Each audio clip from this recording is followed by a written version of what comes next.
Take a look at the map. See that giant red spot? Yes, I'm talking about Russia. Now I'm going to tell you something hard to believe. This massive country stretches exactly 9,000 kilometers from the tiny Kaliningrad region in the west to Big Diomede Island in the east. Can you picture that in your mind? 11 different time zones, over 17 million square kilometers of land. There are 195 countries in the world, and none of them are as big as Russia. In fact, let me tell you this. If you took Canada, the world's second largest country, and put it inside Russia, there would still be 1.7 times more space left. Crazy, isn't it? But here's the really interesting part. Russia has held this throne for over 300 years, and when it reached its peak in 1866, folks, it stretched from Poland to Alaska. From Poland to Alaska. Think about that. Now I'm going to tell you the real story, because just a few centuries ago, there was no such thing as Russia. Warring principality, rival tribe, chaos. So how did the world's largest country emerge from this mess? That's what we're going to talk about today. First, we need to understand the geography. Let's start with the European part of Russia, the region west of the Ural Mountain. This is relatively small, but it's the heart of the country. The Volga River and its tributaries cover everything. Moscow, Kazan, Samara, Volgograd, Astrakhan. All the major cities are here. But 1,000 years ago, there was no organized state here. What was there in these vast plains called the Pontic Caspian Steppes?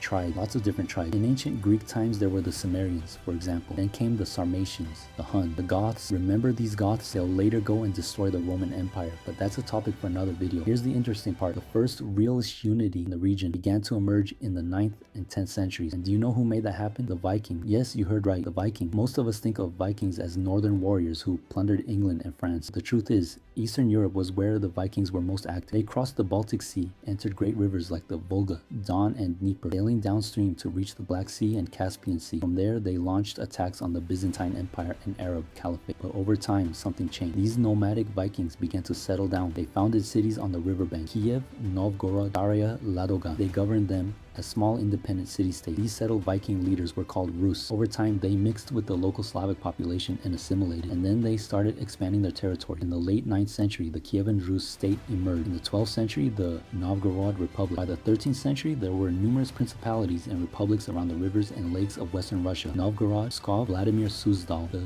Duchy of Moscow. They were getting rich through trade. Novgorod, in particular, had established close trade links with the Hanseatic League merchant cities in the Baltic and North Seas. Everything was going well until the year 1223. A threat was approaching from the east, the Mongol. These nomadic mounted warriors, led by Genghis Khan and his successors, were sweeping westward across the Eurasian steppes. They were razing every city in their path. In 1223, at the Battle of the Kalka River, they fought a coalition of Russian principalities. They won, but then returned east. Well, we're safe, the Russians thought. They returned 14 years later. Between 1237 to 1240, they conquered almost all the southern Russian land. They razed Kiev to the ground in 1240. The city was completely destroyed, and these lands became part of the Golden Horde. Most of the northern principalities acted smarter. They surrendered. Cities like Moscow and Novgorod didn't come under direct Mongol control, but started paying heavy taxes. The Golden Horde, the Crimean Khanate, the Kazan Khanate. Khanates were established in the lower reaches of the Volga and Don rivers. The Mongols controlled the region for 200 years. At the beginning of the 15th century, the Mongol Khanates in Asia began to collapse. The Ottomans were rising in the Middle East. The Ming dynasty had been established in China. In Russia, the rising power was the Duchy of Moscow. During the reign of Ivan III between 1462 to 1505, Moscow made a great leap forward. It launched campaigns against the Kazan Khanate, seized control of the upper reaches of the Volga River. It conquered Novgorod. It annexed the Pskov Republic and the Principality of Tver to its territory. At the beginning of the 16th century, there was now a centralized Russian state. It stretched from Lake Ladoga in the north along the Volga in the south. But the real expansion happened during his grandson's time, Ivan IV. He went down in history as Ivan the Terrible. In 1547, he proclaimed himself the first Tsar of all Russia, and he expanded Russian rule toward the Caspian Sea. But most importantly, he initiated the process of expansion eastward beyond the Ural Mountains. You know who did this first? Cossacks. These semi-nomadic people from the steppes had mastered fighting on horseback. Russian authorities sent them east to explore. Under leaders like Yermak Timofeyevich, Cossacks conquered the Sibir Khanate in present-day Kazakhstan. But this was just the beginning. Once it started, it didn't stop. Explorers advanced deep into Siberia. In 100 years, they reached the Kamchatka Peninsula, the shores of the Pacific Ocean.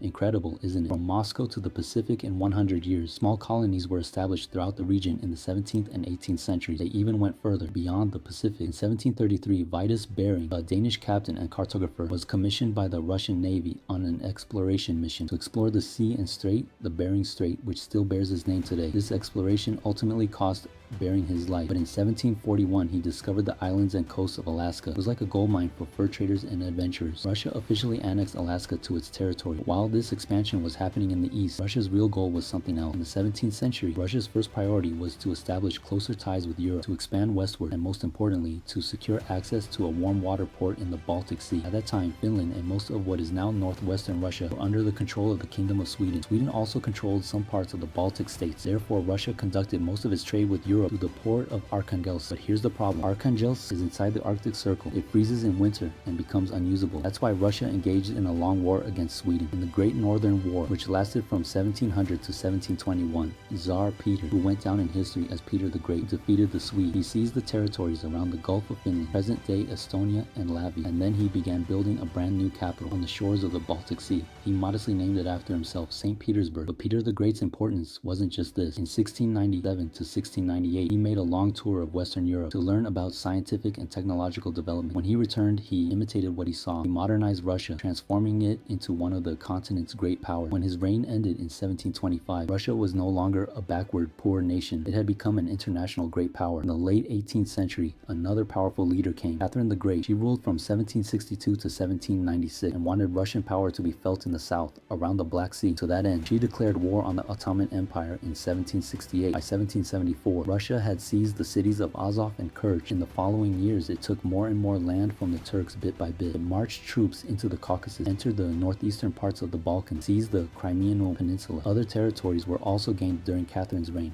Thanks to the partitions of Poland. In the 18th century, the Polish-Lithuanian Commonwealth had seriously weakened. In the 1770s, its three powerful neighbors, Russia, Prussia, and Austria, decided to divide the country among themselves. In three partitions in 1772, 1793, and 1795, Russia gained tremendous territory. Most of Ukraine, almost all of Belarus, and Lithuania, part of eastern Poland, all fell into Russia's hands. This made Russia one of the most powerful states on the continent because it was both very large and had countless people it could call upon. At the beginning of the 19th century, Russia's military might was tested. The Napoleonic Wars of the continental European powers. Only Russia managed to stop the advance of French Emperor Napoleon Bonaparte. In 1812, France invaded Russia, but Russia repelled it. How? Thanks to the vastness of its territory and the harshness of its winter. The ranks of the invading French army melted away in the winter cold, and the war ended in 1815. Russia again came out ahead. It took some parts of present-day Poland, Finland too. Tsar Alexander I ruled Finland as a separate Grand Duchy, semi-independent from Russia. In the early 19th century, more wars were fought against the Turks around the Black Sea, against the Persians and the native tribes of the Caucasus. Russia gained more territory in these regions as well. The 19th century was the peak of Russia's power. Europe's other great powers,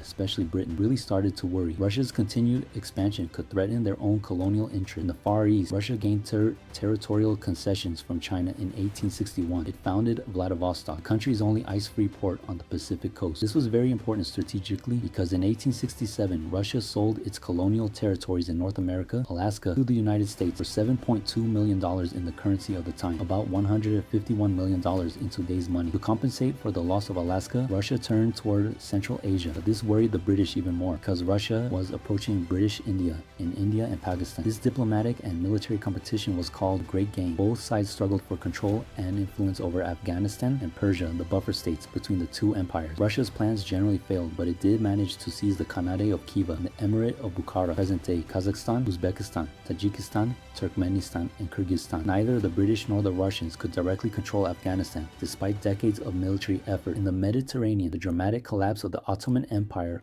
offered Russia more opportunity. There was another Russo-Turkish war between 1877 to 1878. The Russians' advance stopped when it reached the Balkans, but they had come very close to Istanbul. The possibility of seizing the city and gaining access to the Mediterranean was a real threat. Europe's great powers came together at the Congress of Berlin in 1878. They stopped Russia's plans in the Balkans. New states like Bulgaria, Romania, and Serbia emerged from the collapsing Ottoman Empire, but these would not be under direct Russian control. Between the 17th and 19th centuries, Russia gained tremendous territories, but it was still a backward country. Its economy was weak, especially compared to its Western contemporaries. The authoritarian political system of Tsarist Russia had also created a tense political atmosphere. In the second half of the 19th century, radical movements like anarchism and communism were finding support among the people. During Russia's disastrous participation in World War I, the communists seized the opportunity to launch a revolution. In 1917, the communists led by Vladimir Lenin, also known as the Bolsheviks or Red seized St. Petersburg and Moscow, but a bitter civil war immediately began. The communists and the less radical revolutionaries on the whites fought. When the war ended in 1923,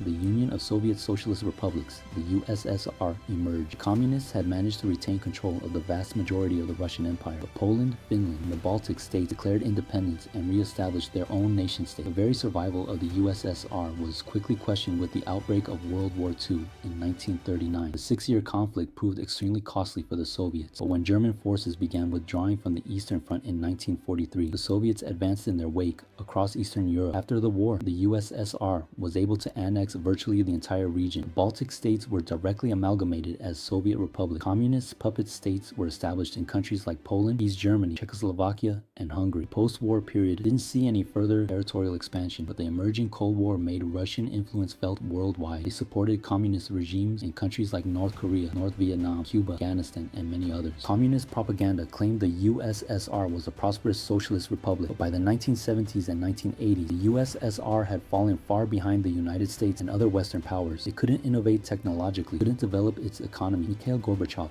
as General Secretary of the Communist Party, tried to reform the Soviet Union, but the damage had already been done and was irreversible in many ways. In the following years, the entire edifice of communism began to collapse. First, the Eastern Bloc countries began to break away from Moscow. Then came increasing calls for the dismantling of the USSR. In the events of 1990 and 1991, the USSR dissolved. In its place came independent Ukraine, Belarus, Lithuania, Latvia, Estonia, Kazakhstan, Uzbekistan, Turkmenistan, Tajikistan, Kyrgyzstan, Georgia, Armenia, Azerbaijan, Moldova, and finally the modern Russian Federation. And that's how it happened. From small Viking city-states on riverbank, through Mongol invasion, the rise of Moscow, the expansion of the Tsars, the communist revolution, and finally the collapse of the Soviets, today's Russia emerged. Still the world's largest country, still 11 time zones, still over 17 million square kilometers, but it no longer stretches from Poland to Alaska like it did in 1866. It doesn't have the Eastern European control of the USSR's greatest period, but it's still an incredible story, isn't it? From small principalities to the largest country on the planet. That's how Russia became the world's biggest country.